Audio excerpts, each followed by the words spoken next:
Alô você, o nosso vídeo já vai começar. Então, antes de começar, por favor, inscreva-se no nosso canal, curta e também ative o sininho para receber as novidades, tá bom? Bom dia, meus irmãos, nós vamos dar uma aula agora sobre um dos pilares da nossa filosofia de ministério aqui em Pinheiros, que é a área do ensino, né? Semana passada nós falamos aqui sobre adoração. E nós queremos que todo mundo, inclusive o departamento infantil, vai ter que decorar isso, as crianças. Para você entender. Por que você é a igreja? Por que você faz parte da igreja? Tem gente que está na igreja e não sabe por que está aqui, né? E nós temos que ter bem definido o nosso conceito de igreja. Para que a igreja existe? A igreja de Pinheiros existe aqui para quê? E aí, pode passar, por favor. Nós entendemos que a igreja, ela existe, o seu propósito, né, está relacionado a 3 áreas fundamentais, né? Vamos ler juntos aqui? Só para a gente... Está dando para ler aí? Então vamos lá, qual é a visão da igreja? O que é que diz aí? Ser uma grande igreja missionária, fiel a Deus e à Bíblia, relevante ao seu contexto urbano e comprometida com a edificação e a evangelização de pessoas no mundo. Então, vocês estão olhando aqui para esse púlpito, vocês têm um conceito na cabeça de vocês do que é um púlpito, senão você entendia que era uma bola de basquete, né? Então, todo signo tem um significado. Então, a visão que você tem significa o que você quer. A missão é como você vai alcançar essa visão. Então, qual é a nossa visão? Ser uma grande igreja missionária. Para a gente fazer isso, a gente tem que ir por etapa, cumprindo a missão. Vamos lá, qual é a missão? Vamos lá? Promover a glória de Deus por meio da adoração, discipulado dos seus membros e da pregação do evangelho do reino por todo o mundo. Veja que na missão tem 3 áreas: adoração, discipulado e missões, evangelização. Por isso, vamos lá, nós temos o versículo-chave, que é o versículo da grande comissão, né? Mateus 28, 18 a 20. Vamos, próximo slide. Por que a igreja, ela adora? Porque Deus em Cristo Jesus nos fez sacerdotes do Deus vivo. E uma das funções do sacerdote é adorar. Adorar. Tá certo? Repete comigo ali o que está escrito. Igreja que adora, uma comunidade de sacerdote. Todo crente é um sacerdote. Doutrina da reforma, o sacerdócio universal dos crentes. Então não tem clero e laicato aqui. Não tem hierarquia espiritual na igreja. Tem responsabilidade. Eu, como pastor, tenho mais responsabilidade que você. Mas nós somos iguais perante Deus. Não existe nenhuma superioridade espiritual. Todos nós somos iguais em Cristo Jesus. Então nós somos uma igreja que adora. Segundo lugar, uma igreja que ensina, uma comunidade de discípulos. Terceiro lugar, vamos lá. Igreja que evangeliza. Por quê? Porque nós somos uma comunidade de missionários. Eu quero focar no segundo ponto, porque o primeiro eu já dei a semana passada. Abra a sua Bíblia aí, por favor, em Mateus capítulo 28, versos de 18 a 20.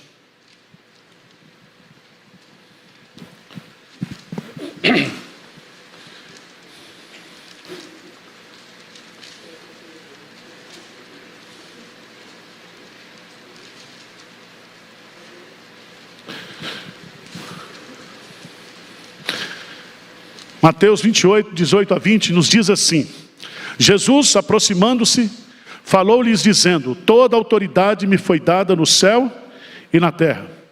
Ide, portanto, fazei discípulos de todas as nações, batizando-os em nome do Pai, do Filho e do Espírito Santo, ensinando-os a guardar todas as coisas que vos tenho ordenado. E eis que estou convosco todos os dias até a consumação dos séculos. Eu chamo a sua preciosa atenção, verso 19, nós temos um imperativo aí: fazei discípulos de todas as nações. Então a grande comissão nos manda fazer o quê? Discípulos para Jesus. Todo falso mestre faz discípulo para si. Nós, que não somos falsos, né? Humildes, nós fazemos discípulo para quem? Para Jesus. Nós temos que ganhar pessoas para Jesus. Nós temos que pregar o evangelho a toda criatura.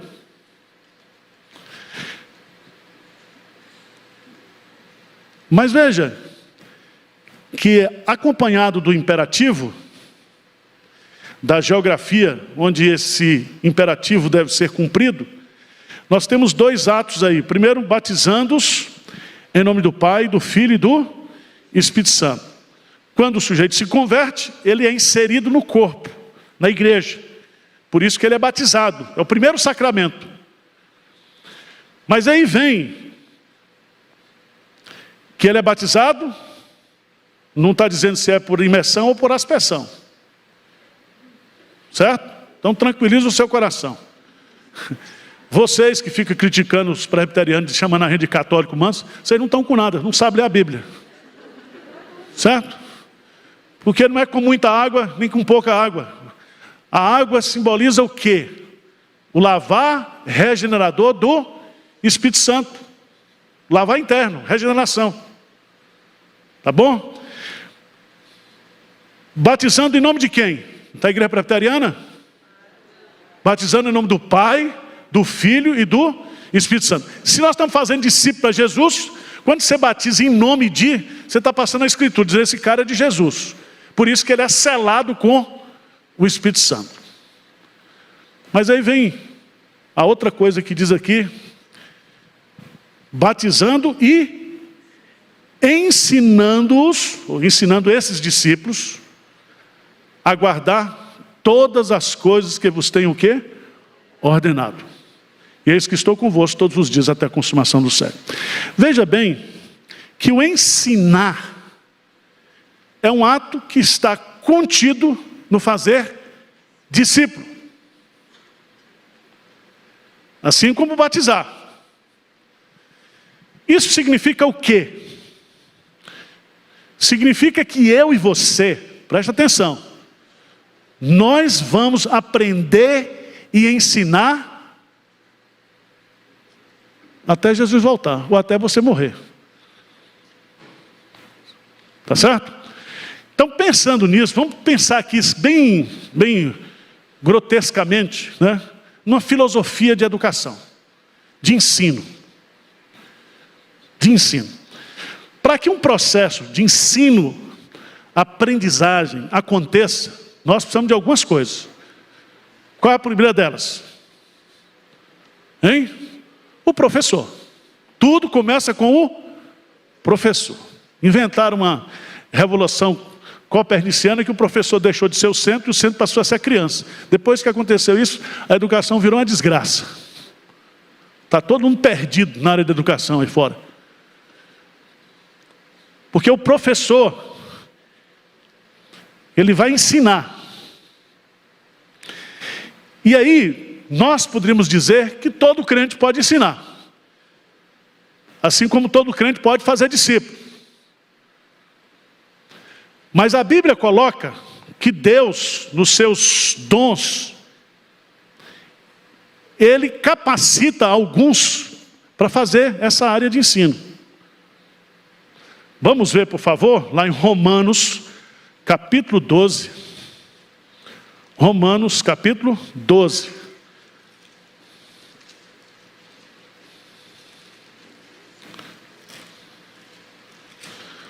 Romanos 12.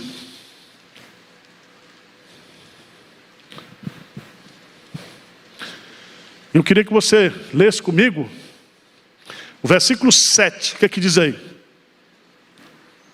Hein? Se ministério, dediquemo-nos ao ministério. Ou o que ensina, esmere-se no fazer. Então tem o dom de ensino. Tem pessoas que foram capacitadas pelo Espírito Santo para ensinar.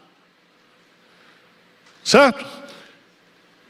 Alguém na igreja presbiteriana, para ser presbítero, ele precisa ser apto para o ensino.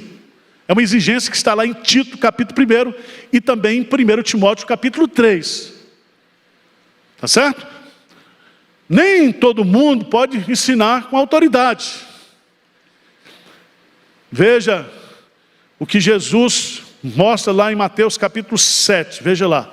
Mateus capítulo 7, por favor. Mateus capítulo 7. Versículo 28. O que é que diz aí? Diz assim: quando Jesus acabou de proferir estas palavras, estavam as multidões maravilhadas da sua doutrina. Versículo 29, lê comigo. Porque ele as ensinava como quem tem a autoridade e não como os escribas. Ensinar com autoridade. Os escribas tinham autoridade para ensinar? Eles tinham a competência. O que é que os escribas faziam? Eles estudavam justamente a Bíblia. Mas por que eles não ensinavam com autoridade? Porque eles não ensinavam aquilo que eles viviam. Eles não criam naquilo que eles ensinavam. Então toma cuidado, e eu quero chamar a sua preciosa atenção. Veja, por favor, lá em Efésios, capítulo 4. Efésios, capítulo 4. Que o apóstolo Paulo, ao falar sobre a igreja, falar sobre os dons, ele vai elencar lá aquilo que ele chama de dons ministeriais para o ensino. Efésios, capítulo 4, versículo 10. Diz assim: aquele que desceu... Versículo 10. É também o mesmo que subiu acima de todos os céus para encher todas as coisas. Jesus Cristo. Versículo 11 e 12. Vamos ler juntos? E ele mesmo concedeu uns para apóstolos, outros para profetas, outros para evangelistas e outros para pastores e mestres. Aqui, quando você fala dos apóstolos, o ensino dos apóstolos é a base do que nós ensinamos hoje, que é a Bíblia, a palavra de Deus. Então não tem mais apóstolo, tá? Nesse sentido aqui. Tem apóstolo no 7:1, esse cara que se diz apóstolo. Eu sou apóstolo. Como é, que negócio é esse? Quem disse que você é apóstolo? Se você observar lá, haviam critérios estabelecidos pelo próprio Cristo. Quando Matias foi escolhido para ser substituto de Judas, a primeira coisa é que teria que ser testemunha da ressurreição de Cristo. Agora aparece um comedor de jaca, agora diz aqui em São Paulo: eu sou apóstolo. Não, filho. Apóstolo bom é apóstolo morto. Já morreram. Nós somos uma igreja apostólica, uma igreja enviada. Segundo lugar, ele fala aí de quê? Profetas. O último dos profetas foi João Batista. Os profetas hoje, segundo 1 Coríntios, capítulo 14, são aqueles que o quê? Ensinam a palavra, pregam a palavra. A profecia está aqui, é a Bíblia. Aí já pensou se tivesse profeta hoje, cada semana, um profeta aqui em Pinheiros agregava um textozinho na escritura? Hein? Onde é que a gente ia chegar? Então os apóstolos e profetas não existem mais. Mas aí vem os evangelistas. São aqueles que saem pregando o evangelho e são mandados para os campos missionários. Aqueles que, assim como Timóteo, como Tito, o apóstolo Paulo enviava, montou aquela equipe de evangelistas para plantar novas igrejas. E por fim, é uma palavra só no grego, e outros para pastores e mestres. Esse aditivo e mestres aí, na língua grega, significa pastores mestres. Todo pastor tem que ensinar. Tá certo? Todo pastor. Então, por favor, vá lá em 1 Timóteo. 1 Timóteo, capítulo 5.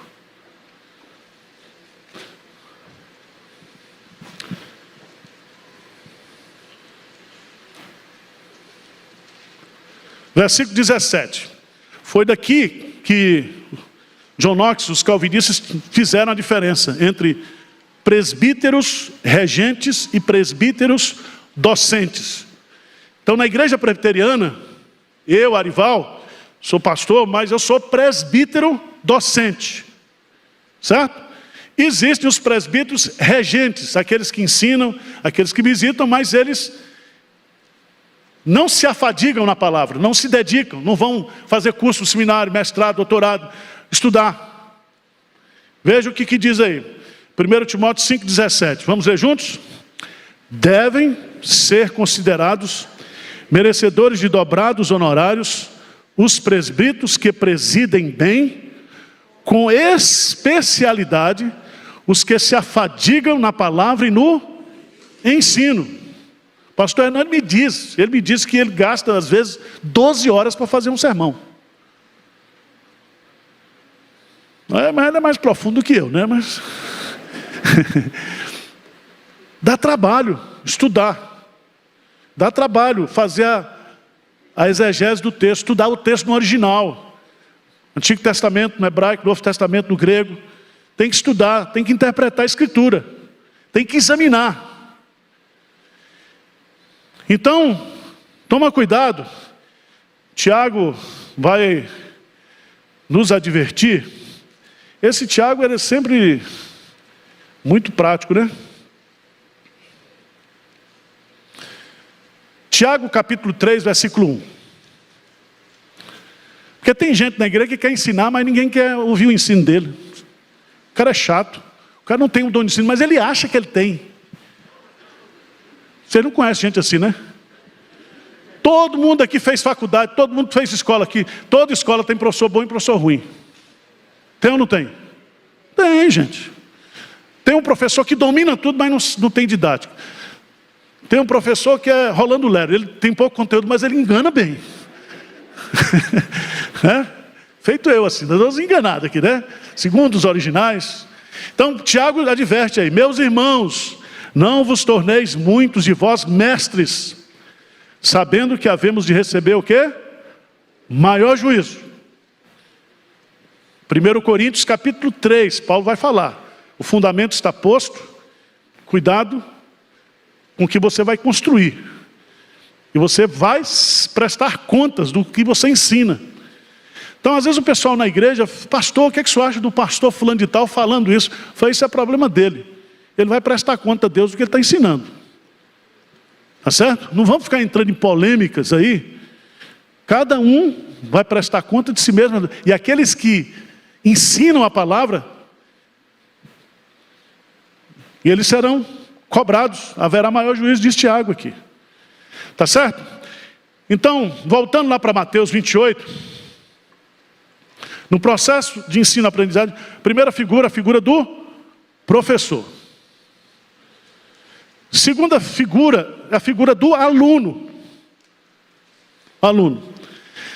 Tem os alunos que ainda não foram batizados, inseridos na igreja. Então Jesus dizia de pregar o evangelho a toda criatura. Aqueles, preste atenção, aqueles que se converteram e foram batizados, estão na igreja, essas pessoas precisam aprender. E o que é que diz o texto aí? Ensinando-os aguardar todas as coisas que vos tenho o quê? Ordenado. Então veja que coisa maravilhosa aqui. Esse verbo ensinar aqui, ele é uma continuação do discipulado. O que acontece nas igrejas hoje? O sujeito chega na igreja, aceita Cristo, Cristo muda a vida dele, ele faz um curso de discipulado. 13 aulas. Aí ele é batizado. Depois o cara não quer mais aprender, porque ele acha que sabe tudo. Então, o ensino, presta atenção, você vai ser discípulo de Jesus até quando? Até quando você morrer, ou até quando você guardar tudo que Jesus o quê? Ordenou. Avalie a sua vida hoje. Presta atenção. Você tem guardado tudo que Jesus mandou? Hein? Hein? Não. Não. A gente não guarda aquilo que ele já sabe. Imagina que é aquilo que ele não sabe. Porque tem crente que quer descobrir quem é a esposa de Caim. O que isso agrega do ponto de vista do seu crescimento espiritual? Vai guardar, vai dar o dízimo, vai orar, vai visitar, amar um ao outro. Tem lá os mandamentos. Agora, gente, é ensinar o quê? A guardar. Presta atenção. No processo de ensino-aprendizagem, o sujeito só aprende quando ele muda de comportamento. Se não mudou de comportamento, não houve o quê? Aprendizagem. Quando é que um crente, ele aprendeu? E quando ele coloca o quê? Em prática. Ele não fazia, agora ele faz. Deu para entender?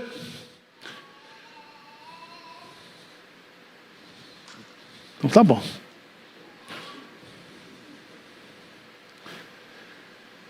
O verbo ensinar aqui,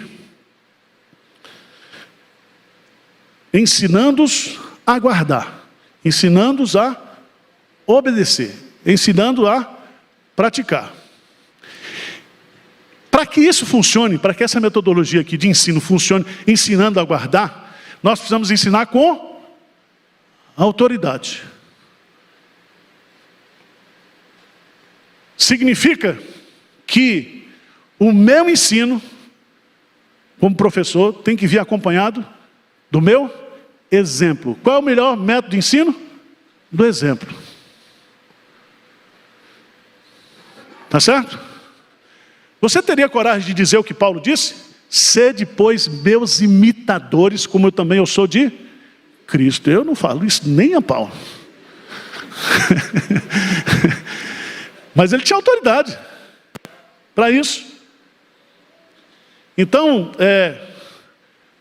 discípulo é levar alguém a ser um imitador de Cristo. Quando você vai para um processo de ensino-aprendizagem, você tem um propósito. Certo? Por isso que no ensino formal, tudo está dividido em matéria, em semestre, em curso.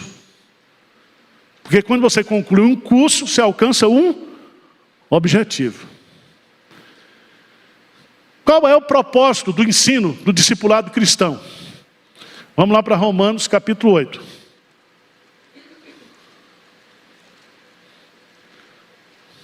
O propósito final,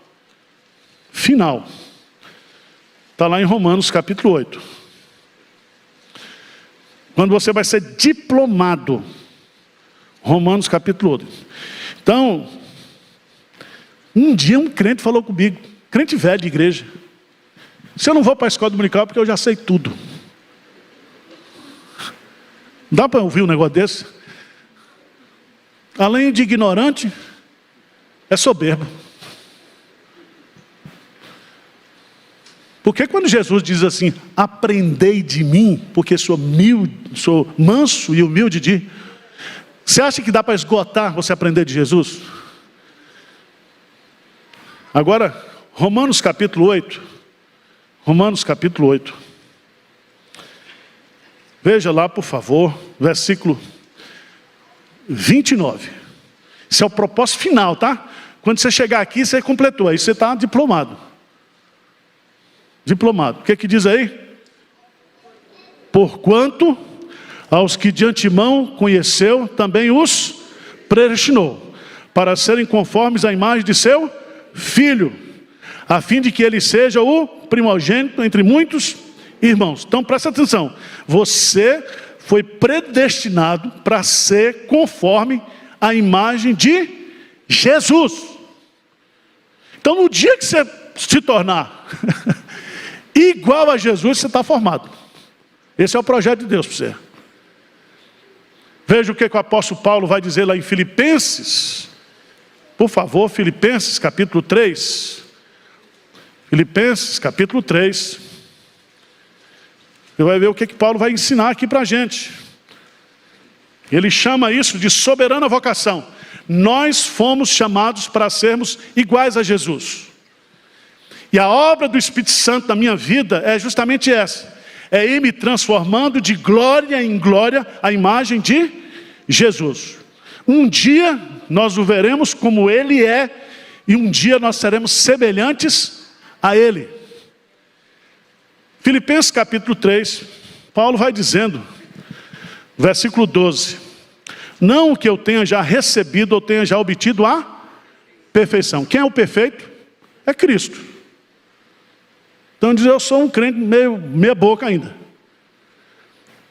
Mas prossigo para conquistar aquilo para o que também fui conquistado. Eu fui conquistado por Cristo para conquistar a estatura de Cristo. Por isso que a gente faz discípulo para quem? Para Jesus. O discípulo é de Jesus. Ele falou, irmãos, versículo 13, quanto a mim não julgo haver alcançado, mas uma coisa faço, esquecendo-me das coisas que para trás ficam, e avançando para as que estão diante de mim, prossigo para o alvo, para o prêmio da soberana vocação de Deus em Cristo Jesus. Então qual é o alvo seu, como alguém que está aprendendo? Qual é o alvo de Deus para a sua vida? Que você seja igual a Jesus. Quer desistir? Paulo não desistiu. Esquecendo das coisas que para trás, eu prossigo para se o alvo é esse. Irmãos, se não tiver objetivo, não tem educação. É isso? O professor não põe lá, quando ele faz um programa de curso, o conteúdo, os propósitos, a estratégia, o período, está tudo ali.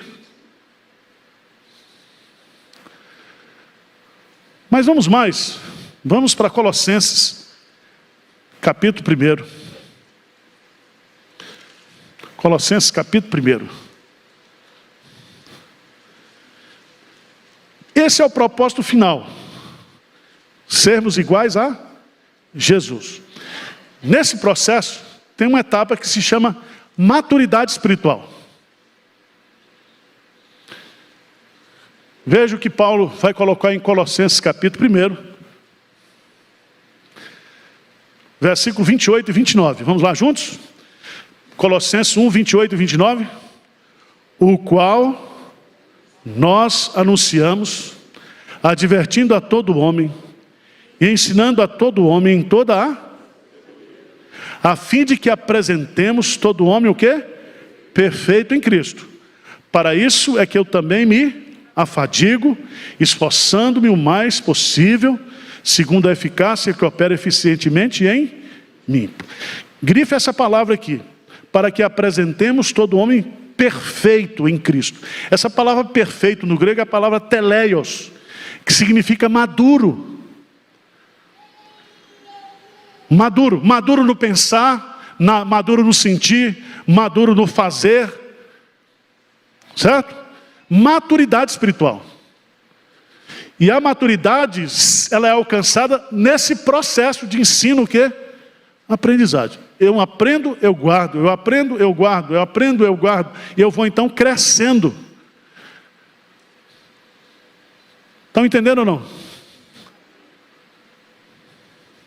Estou me esforçando, viu? Vamos, por favor, para Efésios capítulo 4, por favor. Efésios capítulo 4. Versículo 11, diz aí: e ele mesmo concedeu uns para apóstolos, outros para profetas, outros para evangelistas, outros para pastores e mestres. Para que esses pastores e mestres foram dados à igreja? 3 propósitos, quais são aí? Com vistas, o quê? Ao aperfeiçoamento do santo, número 1. Para o desempenho do seu serviço, número 2. Terceiro, para a edificação do corpo de Cristo. Então, pelo ensino, você é aperfeiçoado, você vai alcançando maturidade. Pelo ensino, você também vai aprender a servir, a trabalhar. E terceiro, para a edificação do corpo, significa para a maturidade da igreja, no sentido de ela crescer através do ensino saudável.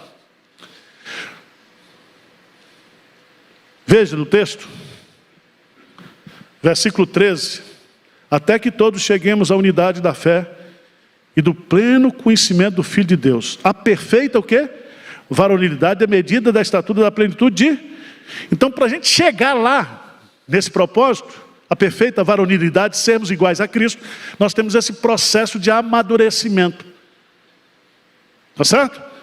Então, pelo amor de Deus, não diga que você não vem para a igreja, para a escola dominical, você já sabe tudo. Você pode até saber teoricamente, mas você não guarda nada. Porque aprender é aprender para guardar. É aprender para fazer.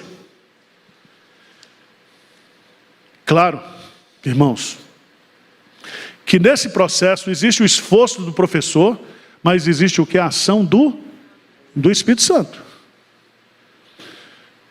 Por isso que é diferente o negócio de ensino na igreja, ensino na faculdade secular, certo? Assim, fora da igreja.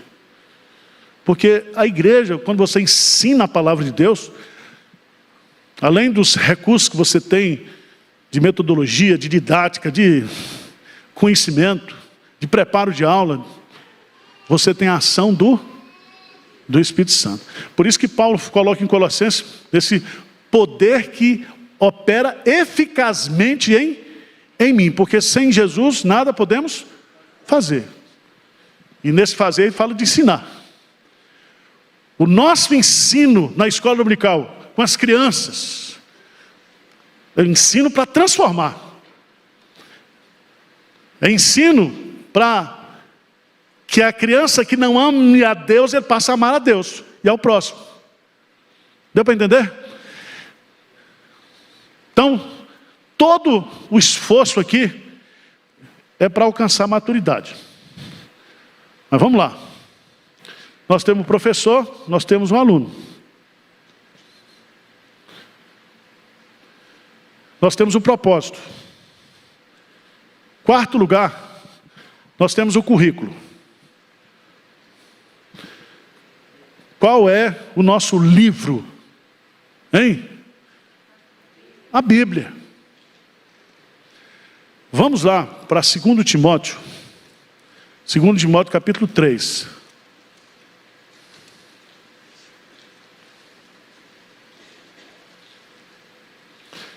Versículos 16 e 17.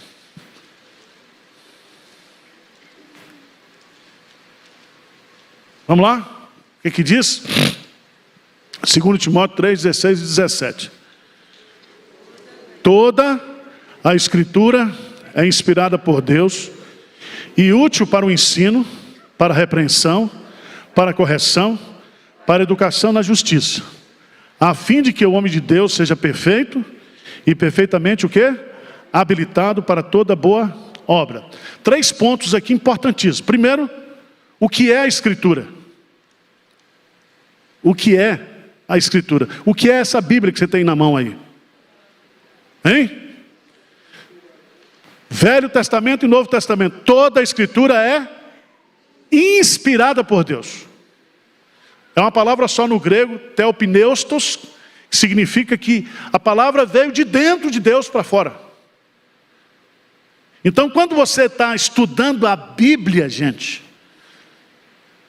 quando você está aprendendo da Bíblia, você está aprendendo de Cristo, você está aprendendo de Deus, você está aprendendo do Espírito Santo, você está aprendendo da doutrina celestial. Então, toda a Escritura, ela é inspirada. Nós cremos na inspiração plenária verbal. O que significa isso? Que os homens que Deus usou para escrever a Escritura, Deus preservou, claro, o conhecimento, a capacidade de cada um, mas as ideias e as palavras que estão registradas tanto no Antigo como no Novo Testamento, foi Deus que ditou. Certo? Veja no Antigo Testamento, disse o Senhor a Moisés. Disse o Senhor, certo? Aí você entende. Vamos lá para Pedro, 2 de Pedro, por favor. Capítulo 2 de Pedro, capítulo 1, versos 20 e 21. Vamos ler juntos aí. O que diz aí? Hein? Sabendo, primeiramente isto, que nenhuma profecia da Escritura provém de particular, porque nunca, jamais, qualquer profecia foi dada por vontade humana. Entretanto, homens santos falaram da parte de Deus, movidos pelo... Para o sujeito falar, ele tem que pensar, não é? E ele tem que ter usar um signo, que é a fala. Por isso que Jesus, ou Deus diz lá no Antigo Testamento, os meus pensamentos não são o quê? Os vossos pensamentos. E ele diz assim, que toda palavra que sair da minha boca, Deus está dizendo, não voltará para mim vazia, mas fará o que me apraz. Você vê então, que quando você está diante da Escritura, você não está diante de um livro comum não, você não pode comparar a Bíblia com qualquer outro livro. Por isso que a nossa fé está fundamentada somente nas Escrituras. Tá certo? Então, 2 Timóteo vai dizer, toda a Escritura é inspirada por Deus. E aí vem o verbo. O que é a Escritura? Para que serve a Escritura? Para que serve? Ela é útil. Porque tem um monte de inúteis hoje dizendo que a Bíblia está superada. Isso é uma inutilidade. Porque o Espírito Santo está dizendo que a Bíblia é o quê? Útil. Passarão os céus e a terra, mas a palavra de Deus permanece para sempre. Para sempre. Então, não diga nunca, a palavra de Deus não é útil. Para os adolescentes, para os jovens. Não, para todo mundo ela é útil. Ela é útil. Para quê? Ela é útil para quê? Vamos ler. Vamos ver, vamos seguir a lógica de Paulo aí. O que ele diz? Ela é útil para quê, gente? Veja as colocações que ele faz aí. Ela é útil para quê? Hein? Para o ensino. É útil para o ensino. Ela é útil também para quê? Para a repreensão. Ela é útil para a correção. Ela é útil para a educação na justiça. Então, tanto o ensino como a repreensão e a correção se complementam com esse processo de educação, de ensino, aprendizagem. Então, tem hora que você lê a Bíblia e a Bíblia lhe ensina. Tem hora que você lê a Bíblia o que lhe corrige, lhe repreende. Tem hora que você lê a Bíblia e você é consolado. Porque tudo que na Bíblia está escrito para o nosso consolo. Romanos, coloca lá. Para que nós tenhamos esperança. Em 1 Coríntios capítulo 10, diz que tudo que está escrito aqui, e ele cita lá no capítulo 10 de 1 Coríntios, é para que nós não cometamos os mesmos erros do passado. Então a Bíblia é a nossa fonte de instrução, de educação, de transformação de vida.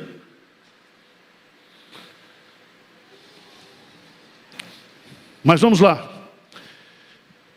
Primeiro, o que é a Escritura. Segundo, a utilidade da Escritura. Versículo 17, vem o quê? A finalidade da Escritura. Para que a Bíblia nos foi dada? A fim de que o homem de Deus, não é o homem do capeta, é o homem de Deus. A Bíblia só é Bíblia para quem é crente, quem tem o Espírito Santo. Tá certo? O homem de Deus aqui, esse termo é um termo usado no Antigo Testamento, é toda pessoa que é de Deus. Às vezes a gente usa assim, homem de Deus, para dizer assim, fulano é um homem de Deus, como os outros não fossem. Não, a ideia de Paulo aqui é que todo crente precisa. Para que o homem de Deus seja o quê? Perfeito. O que significa perfeito? Maduro. Maduro. É a mesma expressão que está lá, teleios, no grego. Maduro. Então, o que a palavra de Deus produz em mim e você, quando nós aprendemos? Ela vai, o que? Me aperfeiçoando.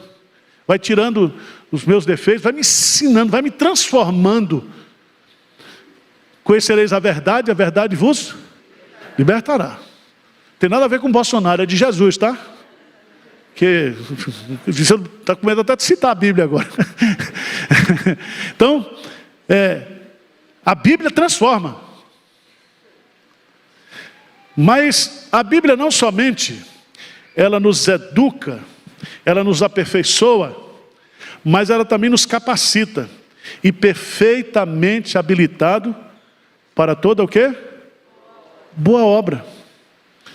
Então você só pode ensinar, você só cresce e se dedica ao crescimento dos outros quando você conhece o que é a Bíblia. Por isso que Jesus diz assim, errais não conhecendo as Escrituras e nem o poder de Deus. Poder de Deus. Vocês estão entendendo ou não? Então, o nosso currículo é a Bíblia. Temos que aprender a Bíblia. Por isso que a escola dominical vai começar agora, primeiro domingo, várias classes ensinando a Bíblia. A Bíblia. E vocês não matriculem em nenhuma classe, matriculem só na minha aqui do pastor Hernandes, tá? Pastor Hernandes vai fazer a exposição dos Salmos e eu vou fazer a exposição do livro de Êxodo. É um livro fantástico. Êxodo.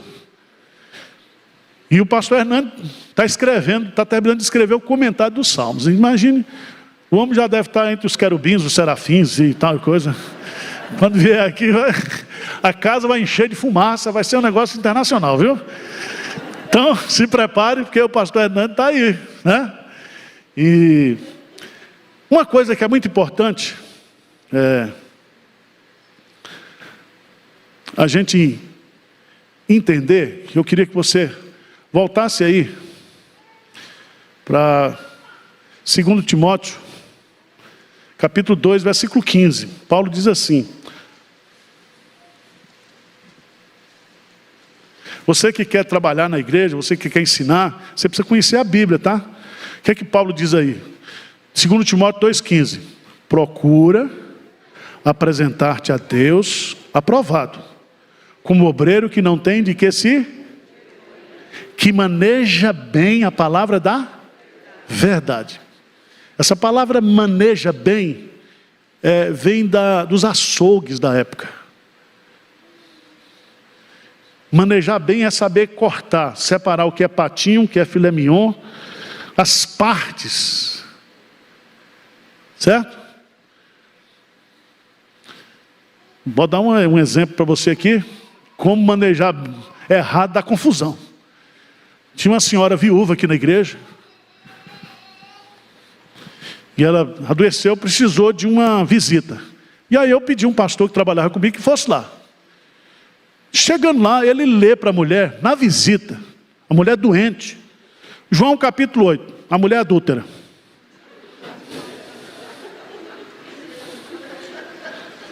Você não sabe o que eu sofri, porque o homem fez a visita e voltou. Depois a mulher me ligou e disse: pastor Arivaldo, o senhor acha que eu sou prostituta, que eu sou isso, que eu sou aquilo? Eu falei: minha irmã, não estou sabendo não, é novidade para mim. Então manejar bem, irmãos, você tem que saber aplicar a palavra. Você vai visitar um enfermo, você tem que ter uma palavra. Aplicar bem a palavra. Todo mundo conhece a Bíblia. A Bíblia está aí, você pode ler. Tem pastor que diz que prega versículo por versículo. Eu acho lindo isso aqui. Mas a vida hoje está tão dinâmica. E as necessidades são tão mutantes, instáveis. Né? Que você tem que às vezes ficar pedindo a Deus: Senhor, o que é que o povo de Pinheiro precisa ouvir essa semana? Tá certo? Então, quando teve a pandemia, eu falei com o pastor Hernando: pastor Hernando, vamos pregar só sermão de consolo, porque desgraça já tem. Porque se liga a televisão é morte. Não é assim? Você lembra que no domingo, teve um domingo, que o prefeito de São Paulo foi lá, o que faleceu já. E ele mandou abrir covas. Acho que não tem tantas cenas tão tristes como aquelas covas abertas, o povo chegando, enterrando. Então isso aí já mata o povo. Agora há momento também que você tem que confrontar o pecado, não é isso? Há momento que você tem que pregar sobre o inferno, sobre o céu. Mas manejar bem a palavra da verdade. Tá certo?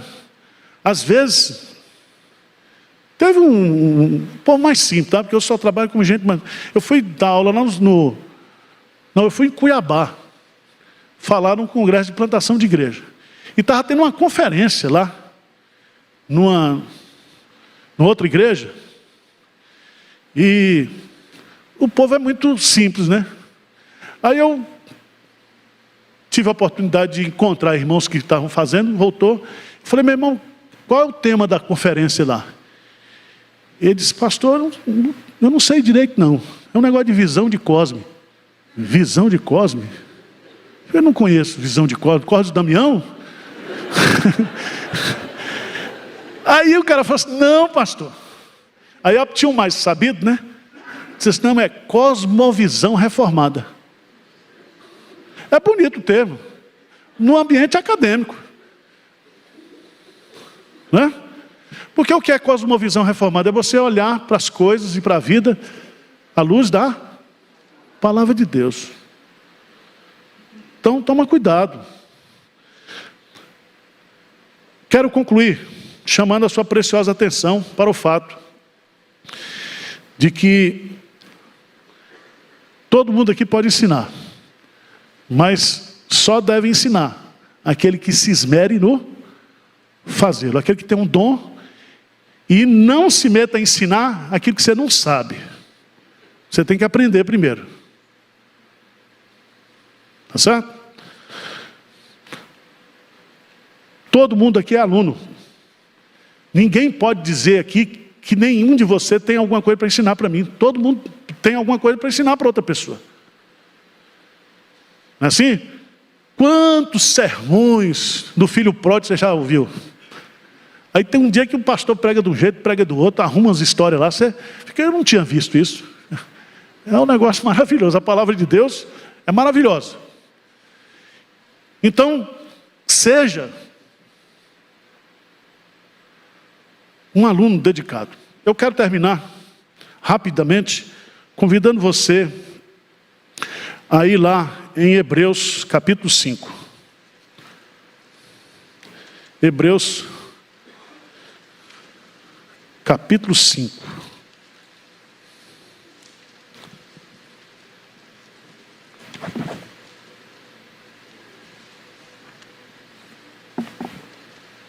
Versos de 11 a 14.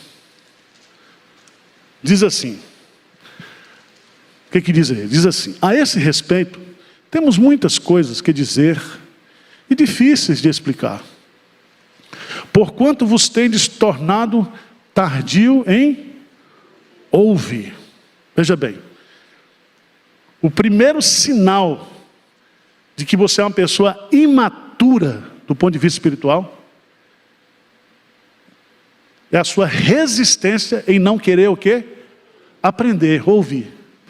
Essa palavra é muito forte aí, Porque a palavra tardio em ouvir, tardio significa tolo, devagar. Tardio é tal como uma doença que causa indolência e entorpecimento. Há muita gente na igreja hoje que não quer ouvir e nem quer o quê? Aprender. Aprender. Fica olhando para Abraão, não olha para cá. Nós temos que ter disposição. Esdras dispôs o seu coração para buscar a lei, para obedecer a lei e para ensinar a lei. Então nós temos que ter fome, nós temos que ter desejo pela palavra de Deus, de aprender. Tá certo? Então, presta atenção, crente que está desprezando a escola dominical, crente que está desprezando o discipulado, ele acha que já sabe tudo, é um crente que só vem para o culto, assiste culto. E ele se torna um fã de culto, mas não se torna o quê? Um discípulo de Jesus.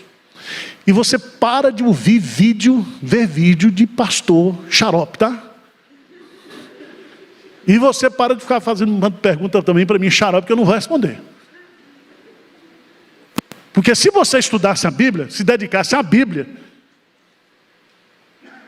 você estava mais instruído. Então, veja lá. Porquanto vos tendes tornados tardios em ouvir. Segundo sintoma da imaturidade, ele diz, pois com efeito, quando devias ser o quê? Mestres, professores. Vocês já deviam ser professores. Mas porque vocês são apáticos, vocês não aprendem, então vocês não podem o quê? Ensinar. E aqui o texto é forte. Paulo está dizendo, Paulo não, o autor da carta dos Hebreus, diz, quando devias ser mestres, atendendo ao tempo decorrido. Tem crente com 30 anos. Pastor, crente pode ser maçom? Foi essa a pergunta de crente de 30 anos, pelo amor de Deus. Primeiro, eu não sou maçom, não sei o que tem maçom, e tudo está na maçonaria escondido. Então, você pergunta a quem é maçom, que eu não sei. É tudo secreto. Tá certo? Então, tem umas perguntas assim, o cara, ele não cresce. Sintoma da imaturidade é incapacidade, tardio para ouvir e incapaz de ensinar. Todo cristão deveria ser um professor da palavra de Deus. Só ensina quem aprende. Veja no versículo 12.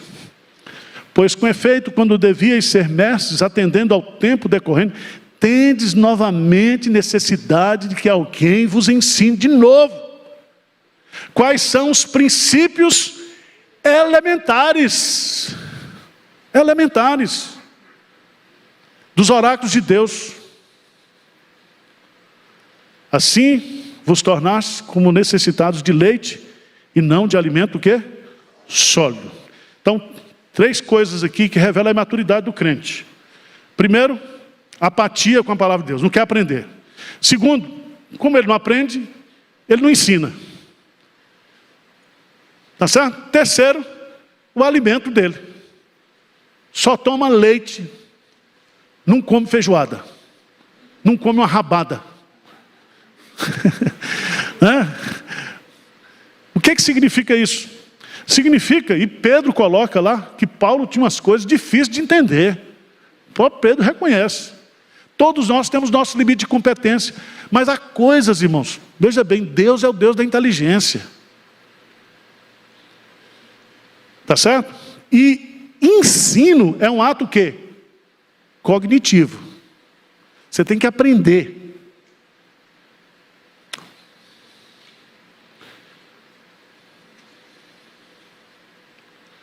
Tá bom, por hoje tá bom.